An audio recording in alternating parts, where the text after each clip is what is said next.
దుఃఖం నుండి పోయాను, నా కన్నీరు చూసి వాడు లేడు అనుకుంటున్నావా? అయితే దేవుడు చెప్తా ఉన్నాడు, నేనే దేవుడని నువ్వు తెలుసుకున్నట్టుగా నేను నిన్ను ఆశ్రయించబోతున్నాను. దేవునికి మహిమ కలుగాక. ఎవరు ముందైతే నువ్వు అవమానించబడతా ఉన్నావో, ఎవరు ముందైతే నువ్వు ఏలన పడతా ఉన్నావో, ఎవరు ముందైతే నిలబడలేకపోతా ఉన్నావో, ఎవరైనా ఏమన్నా అంటారేమని నువ్వు బాధపడితే దేవుడు చెప్తా ఉన్నాడు, నేనే దేవుడని నువ్వు తెలుసుకున్నట్టుగా, నీకు అర్థమయ్యేటట్టుగా నేనేం చేయబోతున్నంటే నిన్ను ఆశ్రయించబోతున్నాను. దేవునికి మహిమ కలుగాక. గడిచేద్దాం, దేవునికి మహిమ కలుగాక. గడిచేద్దాం, దేవునికి మహిమ కలుగాక.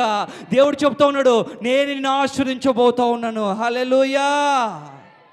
గెహాజీ దేని ముందు వెళ్ళిపోయాడు? ధనము కోసము పరిగెత్తాడు. నేను అంటాను, ధనము కోసం పరిగెత్తకండి, ధనమే మన కోసం పరిగెత్తేలాగా దేవుడు చేయబోతున్నాడు. దేవునికి మహిమ కలుగాక. గెహాజీ ధనము కోసం పరిగెత్తాడు. ధనము కోసం పరిగెత్తి పోయిన కుష్ఠరోగాన్ని తీసుకొని వచ్చాడు.